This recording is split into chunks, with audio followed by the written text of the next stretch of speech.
Hey, I'd like to welcome everybody tonight, and I'll give everybody a few more minutes, maybe a minute or two, before we really get cranked up with this. But I'm Mark Davis, and we're on Fishes of Men Facebook, doing a little live shot here from my home, and we're going to talk about a little bit of everything: fishing, share a little faith with you, share some future plans of man. I've been in locked down long enough. I'm ready to get back to fishing. So everyone will start joining us here, and I'm going to be taking some questions, and we're going to have a good time right here tonight. So, like I said, been in lockdown now for a long time. I know the whole country has, and I've been fishing here at home. I've got three sons. Tell you a little bit about myself. My wife Tilly here. She's not about to get over here in front of the camera. But she helps me with all this stuff. But I've got Hunter and Fisher twin boys that are graduating this year, and we're making college plans. It's a busy time in the Davis household right now. My oldest son, James, is 28, and he's headed off to a welding job up north somewhere. So it's busy. We're all ready to get back to work, and man, I'm ready to get back to fishing. Getting some questions here, and you're going to have to forgive me, because my 56-year-old eyes, I've got to take a gander here with some spectacles, and I'm getting a lot of hellos. And man, someone says I'm looking suave. I don't know about that. I don't know about the suave part, but glad to be here tonight. Someone asked a question here. Are the behavior traits that bass stick with, no matter what they are? I'm not exactly sure what that means, but in bass fishing, a big part of catching fish has always been knowing, or at least you hope the behavior patterns of fish and what they do when the water comes up, the water goes down. There's so many. I think that's the complexity of that is what has always drawn me to bass fishing. A lot of folks say, "Well, I'm going fishing." They think, "Well, you're out there with a bobber and a cork, or just casting around, or just eating sandwiches, drinking cokes, and having a big time." But bass fishing's a complex sport, and as we all know, the ones of us that are into it know, and I think that's what has always drawn me to that. Here's another question. You were three-time Angler of the Year. Which was better, winning the Classic or three-time Angler of the Year? Man, that's a tough one. I'll tell you. I think as an angler, you are. There's more self-gratification in winning an Angler of the Year title. As far as the public's perception, no doubt. Winning the Bassmasters Classic or any big, national or world championship in the public's eye is they're going to tell you that's the most important. But to me, it's kind of twofold. I'd say that a lot more self-gratification in the Angler of the Year titles that I've won. But if you really want to set your career in orbit, win the Classic, or winning a FLW championship or a MLF World Championship. Those are the kind of events that really, crank your career up. Go back to my glasses here. Favorite snacks on the boat, man. Oh, I can tell you now asking me my favorite snack is sort of like asking me my favorite flavor of ice cream. I pretty much like them all. I can tell you what I don't like in the boat. Now, I'm not superstitious. Now, a lot of you probably think, "Oh, he don't want bananas in the boat." That's a saltwater thing where you're not supposed to have bananas on. I don't buy into that. But snacks I don't like in the boat are any kind of chips. Now, potato chips, Fritos, Doritos. They're too light. They fly around. And I'm bad about eating them when I'm running my bass cat, 70 miles an hour down the lake. So I like something that's got some heft to it, that you can get a bite out of and chew on and go. Jerky's good. Sandwiches are always good. All kinds of fruits good, but not chips. not chips for sure. I want to stop on the questions, answering some questions. I want to share with you a little bit about, tell you a little quick story. Go back to when I began my career, and way back in the fall of 1986, Tilly and I got married in the summer of 1988. Boy, she gave me that look. You know, you got to remember that, guys. But here's the story. You know, for many, many years, 9 years, in fact, I was making a living fishing. You know, fishing tournaments, and I was at that time I would call myself I was a full-time fishing guide, and I fished tournaments. I wanted to fish tournaments full-time, but you know, I just wasn't financially able to take that leap of faith and only tournament fish. And gosh, I struggled with it, and it was a tough goal, and it's no different today. You know, I had a young man, you know, asked me to mentor him here just a few days ago about, you know, how do I get started in the sport, and it's tough, as it was when I started. It's not easy to get started in it, but I can remember 9 years later, after beginning my career, I'd made several Bassmasters Classic. I hadn't won a big tournament, but I was making a living, and I was still a guide. But it was hard financially, and I'm thinking, why am I doing this? You know, I'm running all over the country. I'm just really struggling with this, and I was overweight. I'm still overweight, not near like I was in those days, but really struggling with it. And finally, on that 9th year, which would have been the 1994-95 season, on the Bass Tour, I seen an opportunity, and I had been close a few times before, but I seen an opportunity going into that final day of the final tournament to win an Angler of the Year title. And on the back of my jersey, I don't have it here to show you, but on the collar of my jersey back here, and it's there now. It has been for many, many years. It has Proverbs 3, verse 5 and 6, which says, "Trust in the Lord with all your heart, and lean not on your own understandings. Acknowledge him in all your ways, and he shall direct your paths."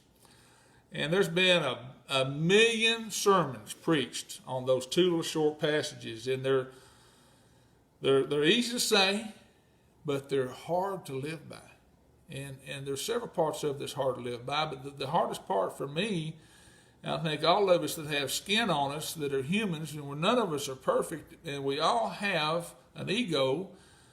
I had fished my entire life. I wanted to do things my way. I always want to do things my way. I know how to fish. I've done this. You know, they said I come out of the womb with a rod and reel in my hand. My folks around here have told me that. Since I was a little bitty guy, I was always fishing. So you tend to want to believe that you can get this done. You can. I'm thinking I can win Angler of the Year on my own. And hey, I was a born-again Christian. Believed, you know, every word in the Bible. But I struggled with that, and it occurred to me during that event that, you know, because it was kind of make or break time for me. You know, maybe this isn't where the Lord wants me. Maybe he wants me doing something else. Maybe I need to live in Arkansas and be a fishing guide. Maybe I need to, you know, who knows? I was searching still at that point in time. And Tilly and I prayed a real simple prayer. And this was our prayer on the eve before the final event. I just prayed, Lord, if you want me in bass fishing, I want to be in bass fishing. If you want me here, lead, guide, direct me, but I need your help. I always had a problem asking, you know, give me a 5-pound bite or a 6-pound bite, or, you know, give me a 20-pound bag tomorrow. I always had a problem asking for that. I didn't ask for that specifically, but I just said, lead, guide, direct me. Help me through a tough time when the fishing was horrible. We were on the upper Mississippi River, and fishing was bad. And if you had a limited bass, you was doing real good. So anyway, try to shorten this thing up. As I'm running, I had to run a long ways, and I had to go through 3 locks in my old bass cat boat. And got a lot of time to think, when you're making one of those long runs, and the Holy Spirit just filled me, and the Holy Spirit calmed me down, and let me know that just go fishing, do your thing, you do your part, and lo and behold, I caught just enough to edge out a couple of guys. Denny Brower was leading it. I think Denny had a bad day that last day, and Shaw Grigsby was out there, and it was kind of a 3-man race, and I went Angle of the Year. But the second part of that prayer that I left out was, I told the Lord in that prayer, if you will lead, guide, and direct me in the show I win Angle of the Year, I'm going to give you all the praise and the glory. I don't want any of it from my own. And it solidified my career. It jump-started my career. It gave me a platform to share the gospel of Jesus Christ in everything I did. And that was his purpose for me through fishing.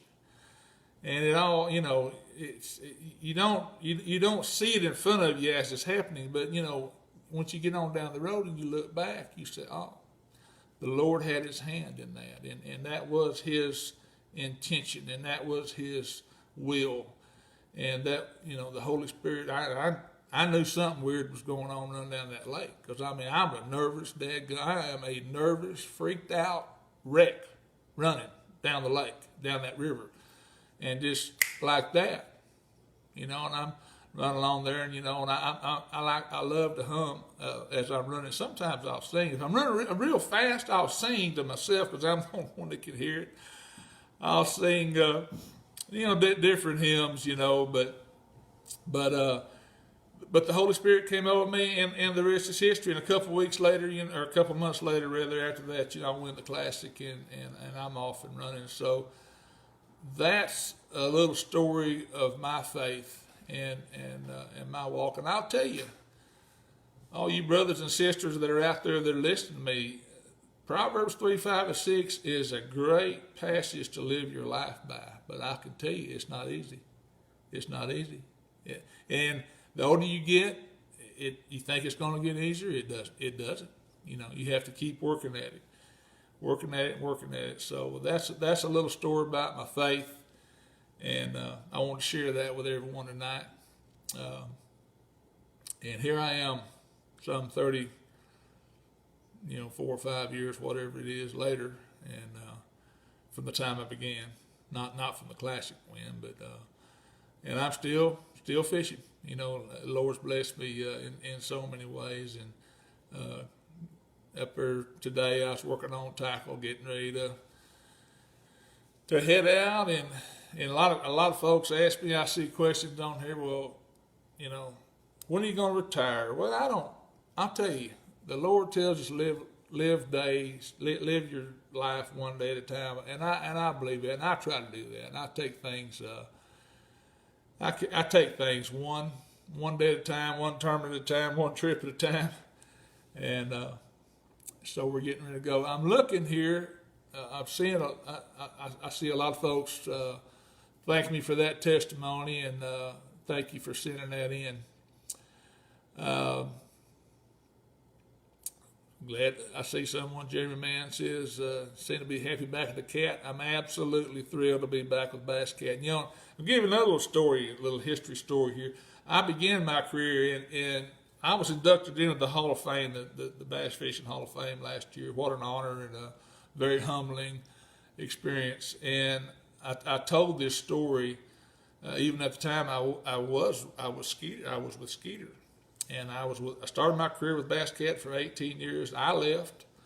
I went over to Skeeter Boats, and that was good times over there. And this past year, I went back with Bass Cat, and it's great to be back. But I told this story at my Hall of Fame induction about, I was a kid, 19, 20 years old, living here in Arkansas and guiding and fishing and whatnot. And I remember buying Ron and Rick Pierce, they come out with this boat called a Pantera. That was their first, big glass. They were building a great boat before that, but this Pantera was a 19-foot. It was a Cadillac for its, in the day. We're talking about mid-'80s, and man, I saw that boat and I said, golly, I got to have one of those. So I buy one. And I win a few tournaments to go along. Anyway, long story short, Ron Pierce, he said, hey, if you want to fish the Bass Tour, he said, I'll sponsor you. Now this will date this thing for you. In those days, a full sponsorship was $6,000. That was all your entry fees. That was your expenses. That was everything. And, now we're paying that for one entry fee to one event, so. But my point being, I would have never had that opportunity had Ron not offered that to me, and he got me started, and I owe him a lot. And so humbling, now Ron's passed away, and Mama Jan's still with us, and of course Rick's still there, and the family's still around, and it's great to be back running the Bass Cat and the Bass Cat family. Let's see here, we're getting a lot of hellos. You guys aren't really giving me any real hard questions. I see Terry Chupp, John Bird III, Paul Cooper. I see a lot of guys on there wishing me well. Ask me a hard question. Dustin Elder, my buddy up the road. I see Al Odom. God bless you, Al. Al says, blessed to enjoy a great day with you at Buffalo. What is your favorite smallmouth technique? My favorite smallmouth technique, Doug, is definitely a drop shot. Just for the sheer numbers of fish, and it seems to work, during the spawn, pre-spawn, and post-spawn, and in the fall, and even in the winter. But especially when we go up north, and you guys out in East Tennessee, we don't have smallmouth here to speak of. North Arkansas does. I live in west central Arkansas, Lake Ouachita area. We don't have a lot of smallmouth unless you float a river or a stream around here. That they seem to have a lot of smallmouth, but our lakes do not. But a drop shot would definitely be. Cold front during the spawn. What do you do? Well, if it's a bad, Dustin Dennis asked this question. Well, that's a pretty good question. Cold front during the spawn. What do you do? Number one, you slow down, or I do. And we could get off on that talking about different fishing styles, but cold front during the spawn, it's usually slow down, back off for me. That's the two main things you do. There are exceptions to that, because a lot of times during severe cold fronts, the only way you can get a bite is cover a lot of water and get reaction bites. But generally speaking, slow down, back off, maybe fish a little bit deeper, a little bit slower. Let's see some of these. How do you approach a new body of water? Well, I basically break it down to answer that question. I try to break down a new body of water. I don't try to fish. Here's my philosophy on fishing. You take a lake or a body of water. I will pick a section or a creek or a portion of that particular body of water, and I will really go out there and try to figure out what's going on right there. My philosophy is just about, you take a lake in the south, especially about any major tributary has got some bass that live there. Now, you may not be on the right one, you may not be in the best one, but you've got, the first thing you have to do to catch bass, in my opinion, is figure out what the fish are doing. And I'm going to spend a lot of time instead of, because you can get out there and zip and zoom all over the lake, and at the end of the day, you're going to go, man, where did they go? And I didn't learn anything. So I learned more by slowing down, pick me a section, really working that section out. Then once you get something going and kind of get a feel for what's happening, then you can start broadening. You may pick up on a pattern, or you may pick up on something that you can go and take that and duplicate it somewhere else. Let's look at another one here. So many here. I can't answer them all, but I'm going to try to get, how far will smallmouth move from spawn after the spawn stage of summer? Love the live video. Well, thank you, Jessica. I think Jessica, to answer that question, it really depends. Let me pick a good smallmouth. Probably my favorite smallmouth fishery would be the St. Lawrence Seaway. Those fish, believe it or not, it's clear water. It's coming out of Lake Ontario, headed toward the ocean.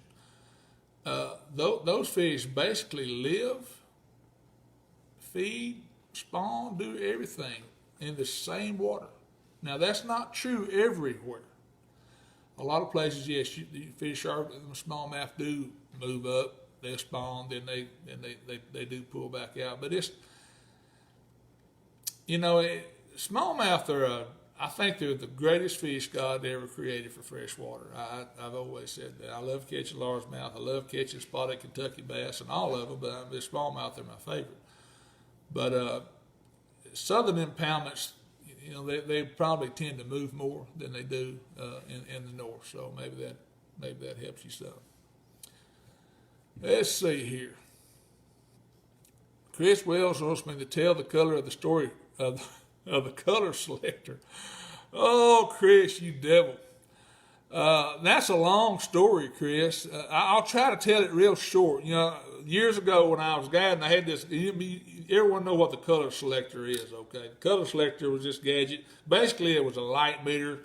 Lauren Hill, I believe, over in Oklahoma, the University of Kenyon's dad, I think, had a lot to do with the development of that. And it was I'm going to call it a gadget.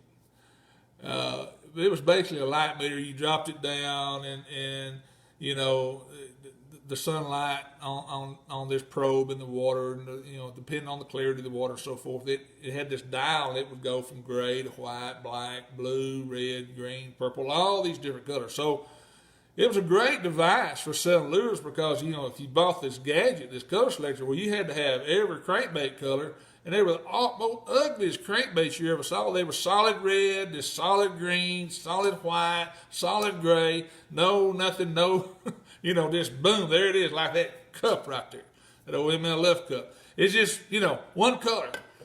And, so they were selling all these lures. So I used to guide this fella, and he was the world's worst. He was what I call a gadget guy. Every gadget that come along, he had to have it. So I used to guide him, and we would fish here on Washita a lot, but then he wanted to branch out. We'd go to these drive maybe 2 or 3 hours to some lake somewhere and fish. And I wouldn't even know the lake. We'd just go there. I was just basically taking him fishing. So we go to this lake, and I fish and I fish and I fish. And finally I find a school of bass way up in the river, and he was one of these guys. He'd fish a little bit, then he'd get down the tackle box, and he'd dig out another lure. Way back there, he'd tie that on, make 5 casts, take it off, put on something else. So finally, I find this huge school of bass, and I'm catching them on a shad-colored crankbait, just like you're supposed to in the fall. And there was actually some timber, and I tied the boat off to the timber, and I said, all right, Don, the fish are right there, get them. And I lay my rod down, like a good guide's supposed to do. And I'm thinking he's going to come up firing his crankbait out there. No, what does he do? He gets down in the boat, gets down in the storage boxes, and he's digging out and gets out this Color Selector. And I'm like, oh, good grief, here we go. He drops it down in the water. And it's like September, October. He drops this thing down there. And, red's the color. And I'm like, come on, man. I said, look, these fish are eating shad. I said, see all these shad out here? Their shad are not red. You don't need red. Just tie them with these shad-colored lures. I've got a box full of them. No, I'm going to get red.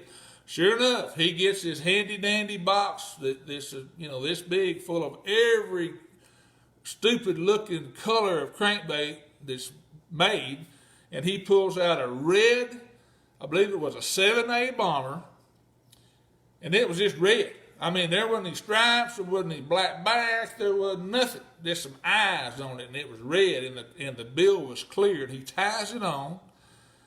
Well, it kind of pestered me a little bit. I thought, well, I'm gonna break him with this right now. I said, I'm when he starts fishing, I'm gonna show him that this shad's better. So he's firing that red in there. He fires it in there. Oh, he said, hey, this is a big one. And I be John Brown, I look and he's got like 2 3.5 pounders, one on each hook, and he winds them up there, and we dip them up or get them, whatever. And I'm thinking, dang, I'm firing a shad out there, and I catch a little one about 1.25 pounds, He gets those fish off, and he throws that red one back out there. Now I'm not so cocky, and he winds. Oh, he said, I got him again. Another double 3-pounders, and I'm like, man, I wonder, I maybe need a Color Selector, Well, long story short, red was the color. But here's the rest of the story. All the trips after that, he gave me so much grief about the color selector. I never witnessed it work again. But one time, it worked. That was for you, Chris Wells. All right, let's see what we got here. Oh man. Keith Newsom, what do I like better, Stubbies or McClars? So that's like asking me my favorite flavor of ice cream, man. Hot Springs barbecue is all good.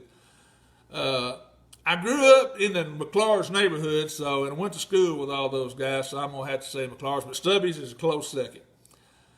I know nationwide you guys probably didn't want to hear that, but if you're ever in Hot Springs, check out those two barbecue places. They're really, really good. Let's see. Lots of questions. A lot of this LOLs and a lot. I must have you guys laughing. I see a lot of smiley faces and all this kind of stuff.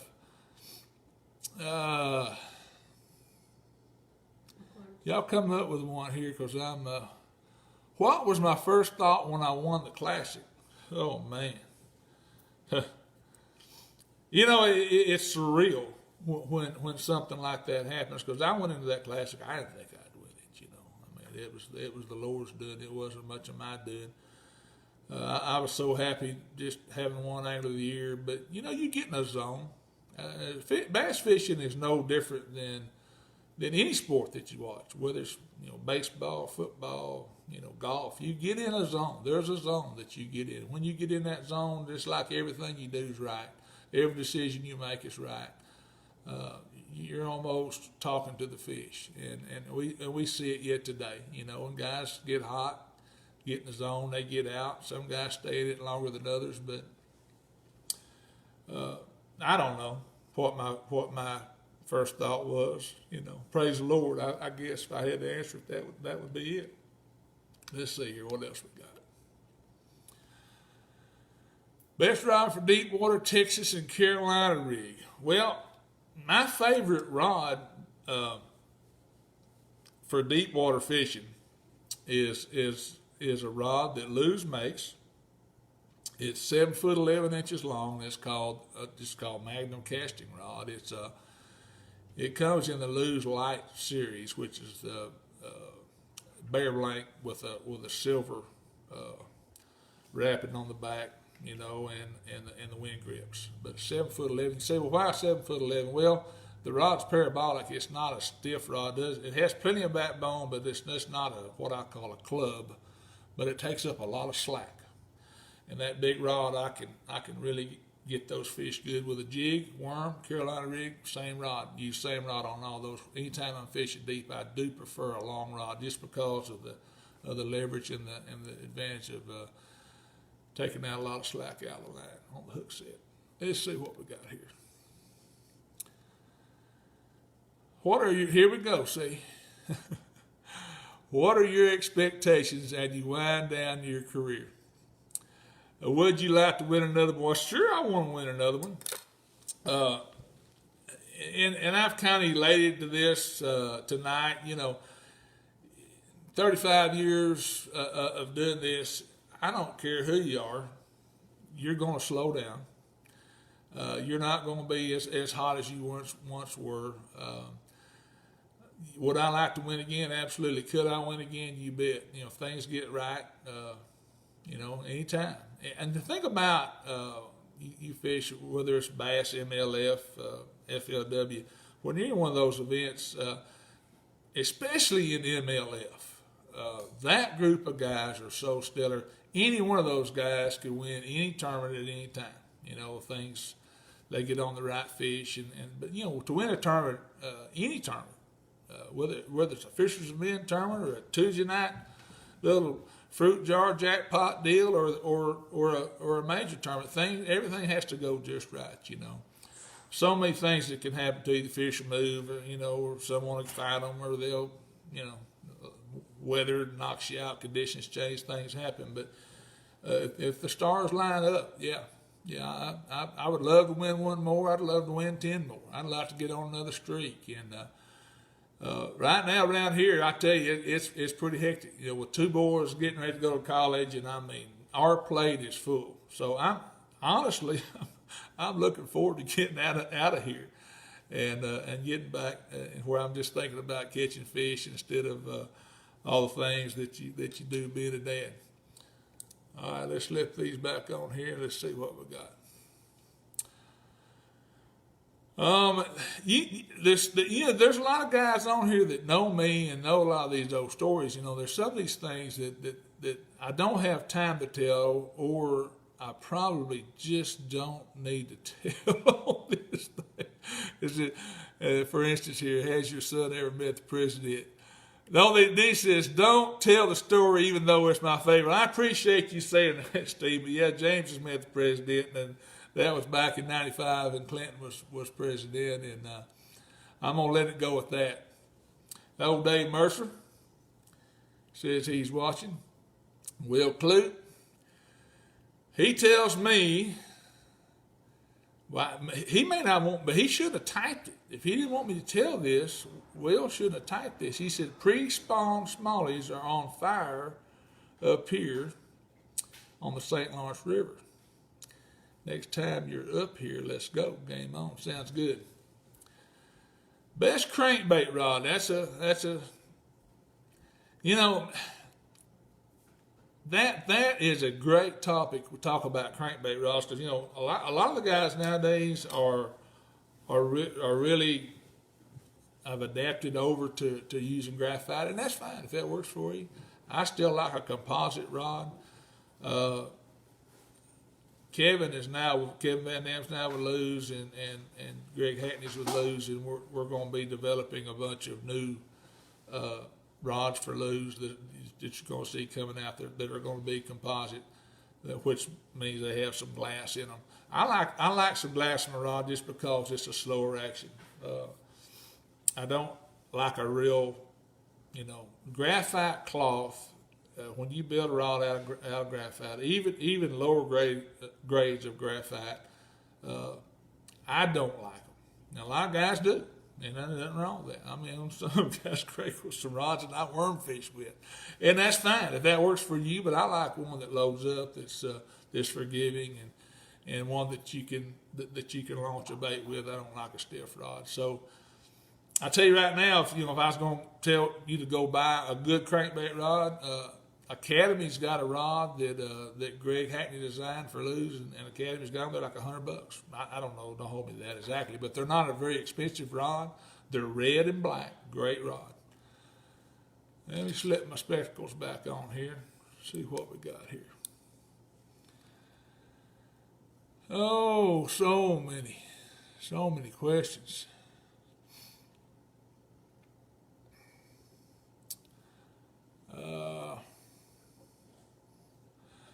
This is a good one.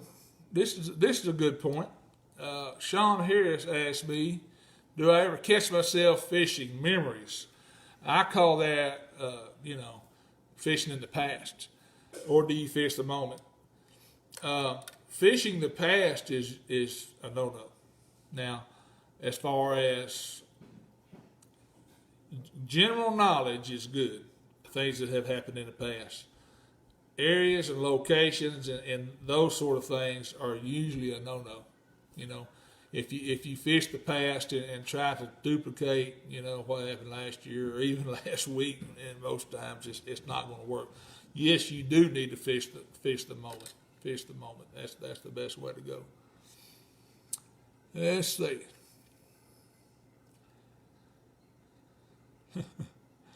Do I feel the good Lord inside my heart when I catch a big bass? Absolutely.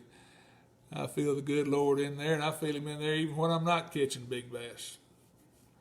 I'll tell you this, folks, if you don't know the Lord, and I look back at my life, and I'm far from perfect. At the times of my life when I was the closest to the Lord, I caught more bass, and I was happier. and things went. But that's not to say that everything's going to always be rosy, because it's not. You read the Bible, it's going to tell you that. But the closer I am in my walk with the Lord, the better not only my life is, but I feel like I definitely catch more fish. So I know I'm preaching to you, but I'm just telling you from the heart. Play Victory in Jesus on the guitar. Oh, I'm not gonna do that. That is my favorite hymn, though. But I'm not gonna do that. My guitar's over here behind me, actually, and it's in the corner and it's dusty. And I've not pulled it out in a while, so I'm going to refrain from doing that. And I tell you, let's see how long we've been going here. We've been going about 35 minutes, so I'm gonna wrap this up. I tell you what, I'll take one more question. You guys fire one at me. I'm gonna take one more question, and we're gonna wrap this up. You guys just keep on wanting me to pick up a guitar. I'm not gonna do it. Don't you get that guitar, woman. We're not going to pick the guitar wouldn't be in tune, and I'm certainly not in tune, and that wouldn't be good. Well, I am going to finish packing my boat, and I'll be headed to Florida. We got heavy hitters with MLF coming up down there next week. And I went and dug out all my big worms and all that good stuff, and I'm looking forward. I've never fished Florida. I'm going to call it summertime. We're going to be there in the first week of June, so I've never been there that time of year. So looking forward to that, seeing how that all plays out. I hear it can be really, really good. I have no idea. Haven't been down there. I've got a lot of fond memories of Toho, though. Probably not as fond as Dean Rojas's memories, but I do remember catching a 5-bass stringer down there that weighed 42.10. And Dean caught a stringer that weighed 45 pounds in that same tournament. That was awesome. That shows you what those Central Florida lakes can produce down there. But I'm gonna go cook some supper and enjoy my evening. I want to thank everyone for coming in here and sharing some time with me tonight. I really appreciate that, and God bless all of you. Thank you, Fishers of Men, for inviting me and having me share a little time with everyone. So good night, and God bless.